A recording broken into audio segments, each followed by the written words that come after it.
কম বাজেটের স্মার্টফোনে 200 megapixel camera ভালো নাকি 50 মেগাপিক্সেলের ভালো সেন্সর সহ ক্যামেরা স্মার্টফোনটাই বেটার? বাট এই সমস্ত প্রশ্নের উত্তর তো জানবেনই।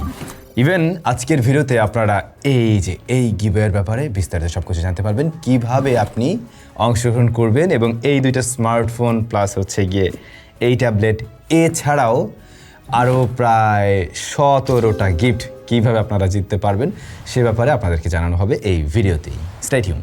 নুরানুদ্দিন ভাই লিখছেন, ভাই আপনি যখন মোবাইলের রিভিউ দেন তখন টেকনিক্যাল স্পেসিফিকেশন যেমন PPI density, LPDDR5X, 1 billion colours ইত্যাদি উল্লেখ করেন। এগুলোর আসল অর্থ কী, বাস্তবে এগুলোর সুবিধা অসুবিধা কী, আর ফোন ব্যবহারকারীর জন্য এগুলো কতটা গুরুত্বপূর্ণ, এসব নিয়ে যদি একটা বিস্তারিত ভিডিও বানাতেন তাহলে আমাদের মতো সাধারণ দর্শকদের জন্য বিষয়গুলো বুঝতে অনেক বেশি সহজ হতো। অবশ্যই সুন্দর প্রশ্ন। এই বিষয়গুলো যে সবাই জানবে, সবার জানার খুব প্রয়োজন রয়েছে ব্যাপারটা এমন না। বাট হ্যাঁ, যেহেতু আপনি একটা স্মার্টফোন কেনার চিন্তা ভাবনা করেন বা কিনবেন, সবচেয়ে ভালোটাই তো কিনতে চান, সেই ক্ষেত্রে এই বিষয়গুলো জানাটা দরকার আছে। আমি জানি আপনারা অনেকেই জানেন। এখানে যদি আমি বলি পিপিআই ডেন্সিটি, পিক্সেল পার ইঞ্চ, একটা ডিসপ্লের পার ইঞ্চে কতটা পিক্সেল রয়েছে বা ডট রয়েছে যদি ভাবে বলি, সেটা নির্দেশ করে পিপিআই। এখন যে ডিসপ্লেতে সংখ্যা বেশি থাকে পিপিআই এর, সেটা বেশি শার্প হয়ে থাকে। যে কোনো কিছু দেখতে আপনার কাছে আরও বেশি শার্প, ক্লিয়ার মনে হবে, চোখে দেখতে ভালো লাগবে, শার্পনেসের ঘাটতি কম মনে হবে। পিপিআই এর ব্যাপারটা আশা করছি বুঝছেন। এরপরে 1 বিলিয়ন কালার্স। 1 বিলিয়ন কালার্স মানে কি? 10 বিটের ডিসপ্লে। আমরা রেগুলার যে স্মার্টফোনগুলো দেখে থাকি, নর্মাল যে স্মার্টফোনগুলো হয়ে থাকে, এগুলোতে সাধারণত 8 বিটের ডিসপ্লে থাকে। হ্যাঁ, এই ডিসপ্লেতেও অনেক ভালো কালার দেখা যায়, বিভিন্ন কালারের শেড, মানে একটা কালারের সাথে আরেকটা কালারের মিশ্রণে একটা শেড তৈরি করে। যেমন আপনি যদি বলেন লাল কালার আর এদিকে হলুদ কালার, এই দুটোকে যদি মিশ্রণ করেন তাহলে কিন্তু মিশ্রণের জায়গাটা একটা শেড তৈরি হবে, আর সেই শেডটা হবে হচ্ছে কি অরেঞ্জি টাইপের হালকা একটা শেড তৈরি হবে, রাইট? যেটা হওয়ার কথা লজিক্যালি। ঠিক এই জিনিসটা 8 বিট কালার টোন যেটা, সেই ডিসপ্লেটা একদম পারফেক্টলি খুব সুন্দর ওয়েতে বা ন্যাচারালি যেমন হওয়ার কথা সেটা হয়তো ওইভাবে প্রেজেন্ট করতে পারে না। হয়তো আমাদের চোখ সহজে সেটা ধরতে পারবে না সাইড বাই সাইড না দেখলে। বাট যে ডিসপ্লেটা 10 বিট বা এই 1 বিলিয়ন কালার সাপোর্ট করে, ওই ডিসপ্লেটা কিন্তু আরও বেশি পরিমাণ শেড দেখাতে সম্ভব, প্রায় 100 কোটি কালারের শেড দেখাতে পারে। সুতরাং ওই ডিসপ্লেতে যে কোনো কিছু দেখতে আরও বেশি মজা পাওয়া যাবে, গ্রেডিয়েন্ট যে ভাইবটা সেটা আরও দারুণভাবে পাওয়া যাবে। LPDDR5X, এটা হচ্ছে র্যামের টাইপ, কোন ধরনের র্যাম ব্যবহার করা হচ্ছে ওই স্মার্টফোনটিতে। LPDDR5X একটা উন্নত সংস্করণ বলতে পারেন র্যামের জন্য, যে র্যামটা হচ্ছে গিয়ে লাইক স্মার্টফোনের ভারী অ্যাপ্লিকেশনগুলো দ্রুত রান করতে পারবে, মাল্টিটাস্কিংয়ে বেটার আউটপুট দিবে। এলপি এর মানে হচ্ছে কি low power consumption, so battery burn কম করবে। প্রিভিয়াস জেনারেশনগুলোর সাথে যদি আমরা কম্পেয়ার করি আগেকার দিনের, তার তুলনায় ব্যাটারি বার্ন কম করবে কিন্তু পারফরমেন্স বেশি ডেলিভার করতে পারবে।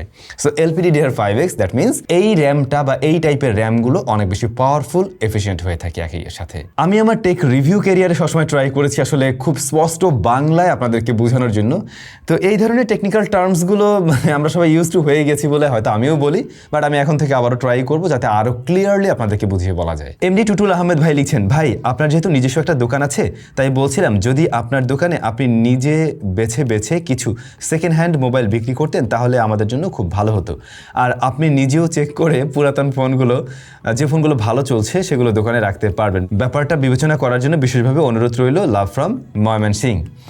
ভাইয়া খুবই কমপ্লিকেটেড ব্যাপার। আমাদের ছোট একটা স্টোর আছে, স্টোর বলতে ওইটা একটা কি বলা যায় ডিসপ্লে সেন্টারের মতো। মূলত আমাদের তো অনলাইন থেকেই সেল করা হয়ে থাকে, sellban.com আপনারা হয়তো অনেকে জানেন। তবে বসুন্ধরায় আমরা একটা স্টোর নেওয়ার প্ল্যান করছি, অলরেডি দেখছি, দেখা যাক। এখন ব্যাপার হচ্ছে যে রিকন্ডিশন ফোন এভাবে বেছে বেছে এক একটা করে রাখা এটা খুব মুশকিল। আমি বলছিলাম আপনাদেরকে রিকন্ডিশন ফোন নিয়ে আমি একটা ভিডিও তৈরি করব।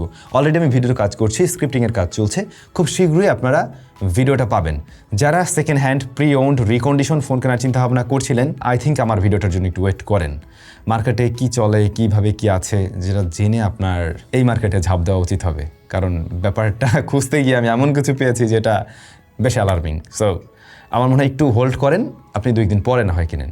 আর একটা ব্যাপার, সেলবানের কথা যেহেতু চলে আসলো, সেলবানে আপনাদের জন্য রাইট নাও একটা দারুণ অফার রয়েছে। যেমন এই মুহূর্তে সবচাইতে বেস্ট প্রাইসে সেলবানে আপনারা এই পাওয়ার ব্যাঙ্ক দুটো পেয়ে যাবেন। 20,000 mAh অ্যাওয়ের পাওয়ার ব্যাঙ্ক, যা আপনারা পাচ্ছেন, এই যে এই মডেলটা পাচ্ছেন অনলি 1690 টাকায়, আর একটা 1550 টাকায়, এবং 6 মাসের অফিসিয়াল ওয়ারেন্টি রয়েছে। তবে আসল জায়গাটা হচ্ছে গিয়ে প্রাইস তো কমেই পাচ্ছেন, দ্বিতীয়ত হোম ডেলিভারি একদম ফ্রি ডেলিভারি পাচ্ছেন। ভিডিও ডেসক্রিপশনে আমি লিঙ্ক দুটো দিয়ে দিলাম, আপনারা অ্যাওয়ের এই দুটা পাওয়ার ব্যাঙ্ক দেখতে পারেন। 20,000 mAh-এর 22.5 ওয়াটের, সবচাইতে কম দামে এই মুহূর্তে মানে যত পাওয়ার ব্যাঙ্ক রয়েছে তার মধ্যে বেস্ট হবে, কারণ আপনি 6 মাসের ওয়ারেন্টিও পাচ্ছেন আসলে।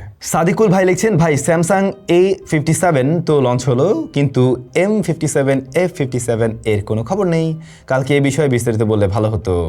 কাইভ ভাই আর কি, অনেকগুলো লাইক রয়েছে। ভাই এ ব্যাপারে না তেমন কোনো অথেন্টিক সোর্স থেকে তেমন কোনো নিউজ আসলে পাইনি। বাংলাদেশ স্যামসাংয়ের কথা হিসাব করে লাভ নাই, ওদের সাথে কথা বলেও লাভ নাই। বাট আমরা ইন্টারন্যাশনালি গ্লোবালি মানে সেরকম আমি তেমন কোনো কিছু পাইনি। এখন কোনো ধরনের কোনো তথ্য জানতে পারলে নিশ্চয়ই অন্য একটা ভিডিওতে আমি শেয়ার করবো। আসলে আমি জানি এই ধরনের ফোনগুলোর জন্য আপনারা অনেকেই অধীর করে ওয়েট করেন, ইভেন অনেকগুলো লাইকও রয়েছে, সো ইন্টারেস্ট রয়েছে অনেকেরই। সিএম রহমান ভাই লিখছেন, বর্তমান বাজার বিবেচনায় সব ফোনের দাম অনেক বাড়তি, 50,000 টাকার উপরের কোনো ডিভাইস কেনার পর গ্রিন লাইন পড়ে তাহলে আমাদের জন্য খুবই কষ্টের কারণ হবে। তাই কিভাবে গ্রিন লাইন না পড়া থেকে আমার ফোন নিরাপদে রাখবো, কিছু টিপস দেন। ফ্ল্যাগশিপ স্যামসাং এর মডেলগুলো আছে সেগুলো 2 বছর পর অথবা 1 বছর পর গ্রিন লাইন চলে আসে, তাহলে তো আমার 7-8 বছরের অ্যান্ড্রয়েড আপডেট দিয়ে কোনো লাভ নেই। যুক্তি আছে ভাই, যুক্তি আছে।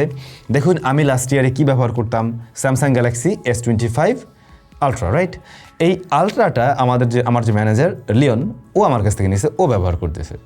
করার কয়েকদিনের মধ্যে ওর ডিসপ্লেতে এক সাইড দিয়ে গেছে ভাই অলরেডি, এই মানে লাস্ট কয়েকদিন। তো দেখেন ফোনটার বয়স হলো কতদিন, এই যে ফেব্রুয়ারি গেল তার আগের ফেব্রুয়ারিতে আসছে, সো এক বছর ধরুন, 1 বছর 3-4 মাস হয়েছে, এর মধ্যে ফোনের এই অবস্থা। আমার এই স্যামসাং S26 আলট্রা এইটা ব্যবহার করছি লাস্ট কয়েকদিন ধরে, এটা এমন জ্বালাইতেছে আমাকে, মানে খুবই বাজে অবস্থা, এবং মানে লিটারেলি আমি অতিষ্ঠ হয়ে যাচ্ছি।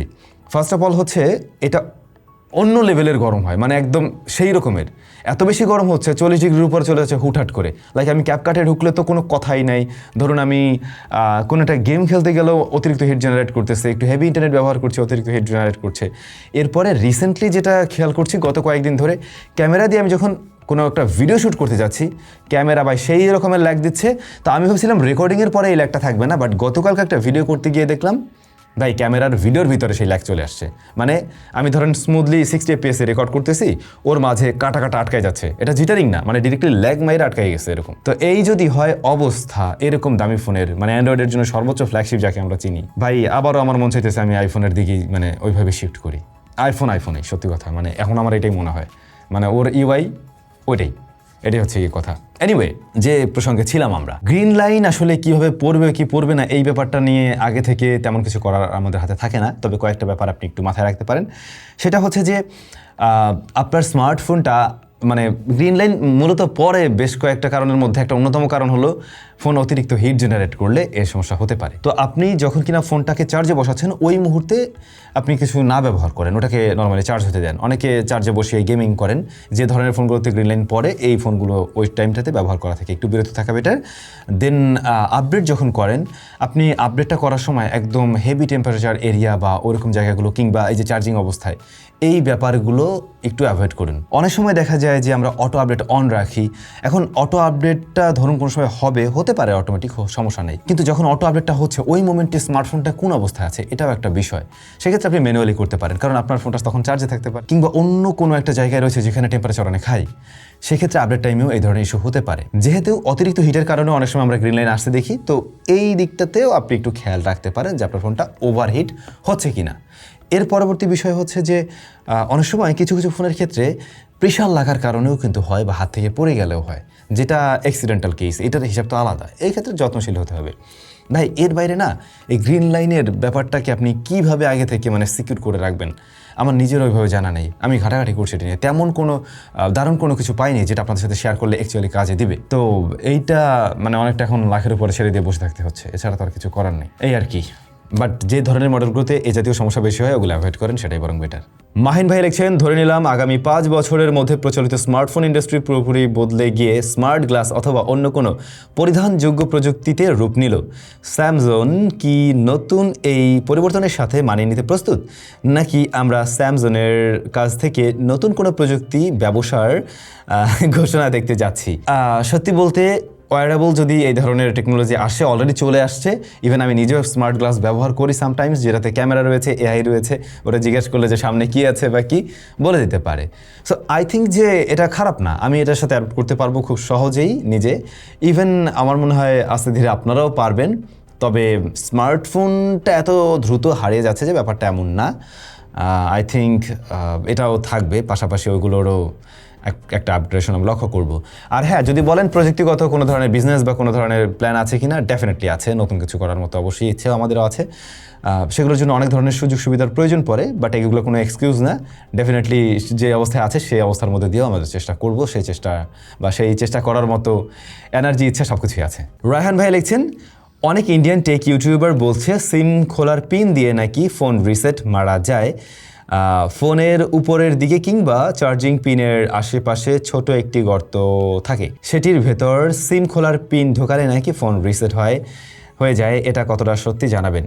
আমি না এই পদ্ধতি কখনো দেখিনি। সত্যি বলতে এই ব্যাপারে আমার নলেজ নেই, ইভেন আমি কখনো দেখিও নেই, জানিও না, খোঁজাখুঁজি করেও সেরকম কিছু পেলাম না। এই যে আমার আইফোনটা নিয়ে বলতে গেলে আমি এখানে দেখছি একটা মাইক্রোফোনের জন্য একটা হোল রয়েছে, একটা সিমের জন্য রয়েছে, এখানে মাইক্রোফোনের জন্য রয়েছে, বাট আমি ও ধরনের কিছু দেখছি না। হ্যাঁ, কিছু ডিভাইস তো থাকে যেগুলো রিসেট মারার জন্য সিম কার্ডের এই পিন দিয়ে, ইজেক্টর পিন দিয়ে 3 সেকেন্ডের মতো ধরে রাখতে হয়, দেন রিসেট হয়। সেটা যেমন ধরুন রাউটারের ক্ষেত্রে হতে পারে, সেটা হতে পারে আইপি ক্যামেরাগুলো, আরও অনেক গ্যাজেটস রয়েছে যেগুলো এভাবে রিসেট করা যায়। বাট ফোনের ক্ষেত্রে আমি সত্যি বলতে এটা দেখিনি। খুঁজে দেখবো, আরও বিভিন্ন মডেলে পেলে আপনাদের সাথে শেয়ার করব। এমডি রাবি শেখ লিখছেন, ভাই আপনি আগে যেমন কোনো ফ্ল্যাগশিপ ফোন রিভিউ করতে শর্ট ভিডিও বানাতেন, সেগুলো অনেক সুন্দর হয়, আমরা সবাই এই ইন্ট্রোগুলো দেখতে পছন্দ করি, তাই আগের মতো শর্ট ভিডিও বানাবেন আশা করি। অ্যাকচুয়ালি উনি যেটা বলছে, টাইজো ক্যারেক্টারকে ফিরে আসতে বলছে। টাইজো ওটাই তো, এই যে এটা না সাদা ড্রেস পরা থাকে যেটা আর কি, লুঙ্গি।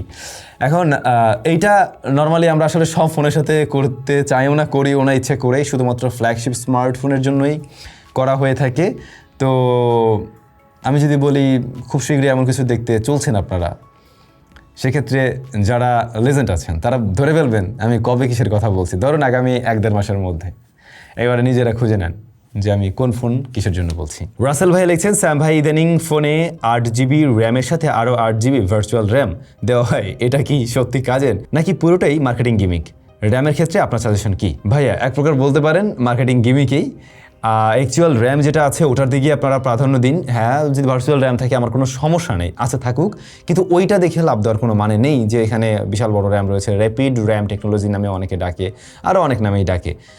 তো ওটা যেটা করতে পারে আপনাকে একটু হেল্প করতে পারে সেটা হচ্ছে লাইক যখন কি না আপনি মাল্টিটাস্কিংয়ে অ্যাট এ টাইম বেশ কিছু অ্যাপ্লিকেশন নিয়ে কাজ করছেন, তখন কিছুটা হেল্প করে। But otherwise app open close থেকে শুরু করে এলপিডির 5Xের কথা একটুকে বলছিলাম, ওই র্যামের যে ক্ষমতা রয়েছে নিশ্চয়ই এখানে এই ভার্চুয়াল র্যাম এসে সেরকম বিশাল বড় রকমের পারফরমেন্স আপনাকে ডেলিভার করতে পারবে না। তো র্যামের ক্ষেত্রে আমার সাজেশন আপনারা সবসময় ট্রাই করুন, আপনার আসলে কতটুকু পরিমাণ র্যামের প্রয়োজন আছে এটা আপনি নিজে ডিসাইড করুন যে আপনি অ্যাট এ টাইম অনেকগুলো অ্যাপ্লিকেশনকে হ্যান্ডেল করতে চান কিনা বা ভারী অ্যাপ্লিকেশন কিংবা গেমিং করবেন কিনা, তাহলে একটু বেশি র্যাম নেওয়া ট্রাই করুন, এবং সেটা এলপিডির 5X হলে বেটার, বা আরও নেক্সট জেনারেশনে কিছু আসলে সেটা বেটার।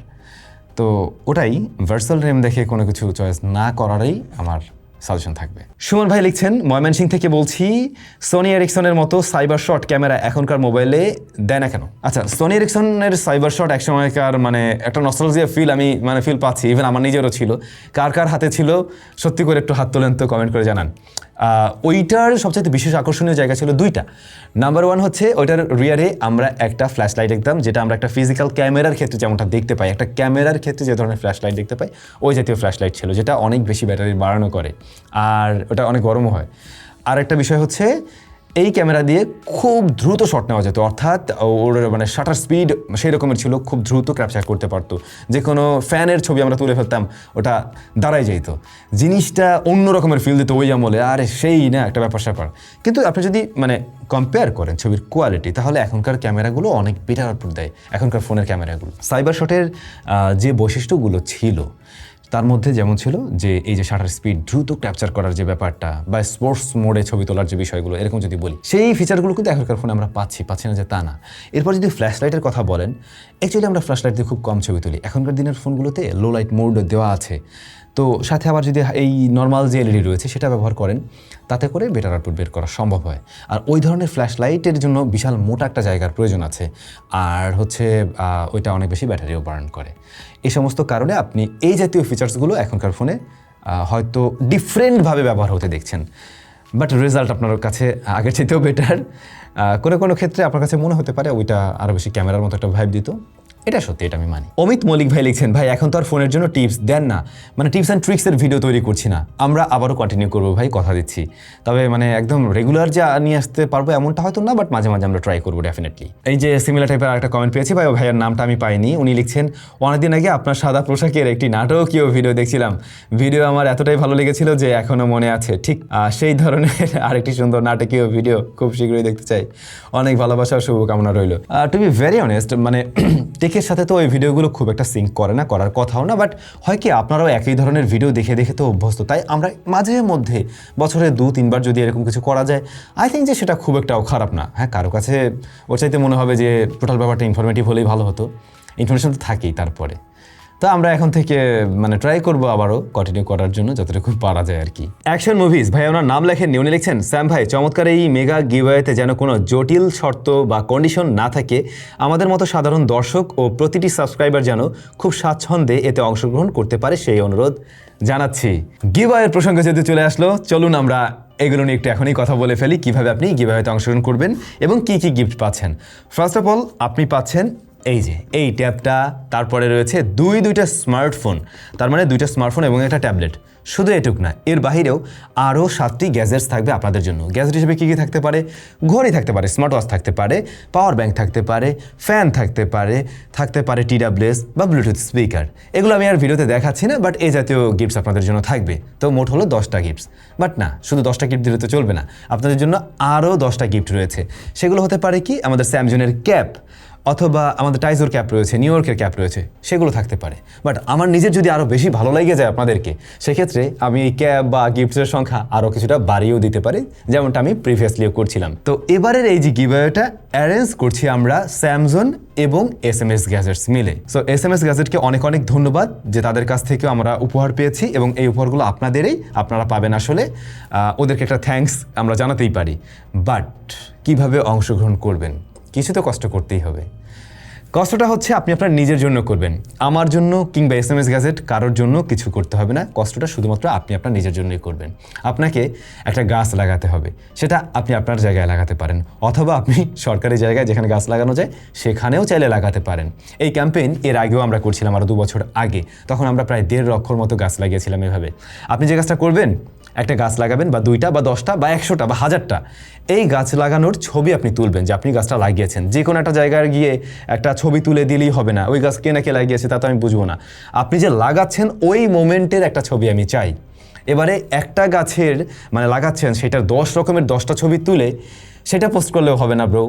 আপনি যদি 10টা ছবি দিতে চান, তাহলে 10টা গাছ আপনাকে লাগিয়ে আপনার সেই ছবি দিতে হবে, যাতে আমরা বুঝতে পারি যে হ্যাঁ, এগুলো আলাদা আলাদা গাছ এবং আলাদা আলাদা জায়গায় আপনি হয়তো রোপণ করছেন। আপনি যে কাজটা করবেন, আমি একটা লিঙ্ক দিয়ে দেবো এই ভিডিওর ডেসক্রিপশনে। সেই লিঙ্কে গিয়ে যে পোস্ট পাবেন, ওই পোস্টের কমেন্ট সেকশনে আপনি জাস্ট ছবিটা কমেন্ট করবেন। আপনার কাজ হচ্ছে এটুকুই।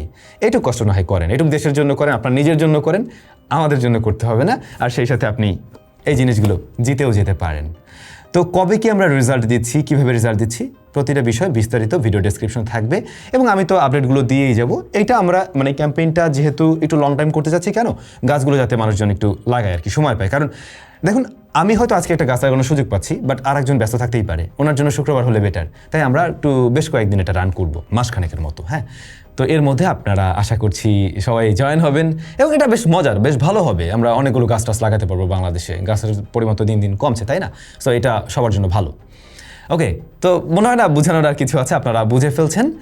আর আমরা লাইভে এসে কিন্তু হচ্ছে গিয়ে উইনার ঘোষণা করব। হ্যাঁ, তো সব কিছু বিস্তারিত জানতে পারবেন। আই হোপ ব্যাপারটা কেমন লাগলো কমেন্ট করে জানাবেন। কিন্তু পরবর্তী কমেন্টও ভাইয়ের নাম নেই, আপনার গ্যাজেটস তৈরির ভিডিওগুলো ভালো লাগে আর ফোনের টিয়ার ডাউন ভিডিওগুলো দিলে ভালো হতো। হ্যাঁ, ফোনের টিয়ার ডাউন ভিডিও তো অনেকদিন দেওয়া হয় না, আর গ্যাজেট মেকিং বা ডিআইওয়াই চ্যানেলেও তো ভিডিও আসছে না। এ তো বলি কিন্তু সময়ের সাথে মিলিয়ে উঠতে পারি না। টিয়ার ডাউন অ্যাটলিস্ট ট্রাই করবো। মহিবুদ্দিন ভাই লিখছেন, ভাই আজকে যদি আমার প্রশ্নের উত্তর না পাই তাহলে কিন্তু খারাপ হবে স্যাম ভাই, খাইছে রে, আর আজকের গিফট আমাকে দিতে হবে। এইটা পারবো কিনা শিওর না ভাই। তারপরে লিখছেন, আমার প্রশ্ন হলো আমি ভারত থেকে ভিভো T4 Pro আর ভিভো T3 আলট্রা নিতে চাচ্ছি, এখন কোনটা ভালো হবে? আর এই 35+ বাজেটের মধ্যে দুটি ফোন থেকে কি অন্য ফোন নিলে ভালো হবে? আজকে উত্তরটা দিবেন প্লিজ প্লিজ প্লিজ। আচ্ছা, এই 35,000টা কি বাংলাদেশি টাকা নাকি ইন্ডিয়ান রুপি, ওইটা আমি ফার্স্ট অফ অল বুঝি না। যদি বাংলাদেশি টাকা হয় তাহলে বলবো ভাই যে দুটো দেখছেন ওখান থেকেই দেখেন। আর ওখান থেকে দেখলে আমি T4 Proটা বলবো, কারণ হলো কি ওইটা একটু রিসেন্ট টাইমের ফোন, ওইটা যেমন একটা বিষয় আপনাকে এগিয়ে রাখবে, 1 বছর মানে প্লাস আপনি পাচ্ছেন। আরেকটা বিষয় হচ্ছে যে ওইটার ক্যামেরা সেকশন এবং মানে ব্যালেন্স টাইপের আছে। হ্যাঁ, তো আমার মনে হয় দেখা যেতে পারে স্ন্যাপড্রাগনের অ্যাসোসিয়েট রয়েছে। সো আই থিঙ্ক আপনি ওটা দেখতে পারেন। আর গিভওয়ের প্রসঙ্গে বলছিলেন, গিভওয়েটা আমি তো আর আমার হাতে থাকে না, ওইটা টোটালি হচ্ছে লাখের উপরে থাকে। চলেন আজকের কার লাখ রয়েছে ওটা আমরা একটু দেখি।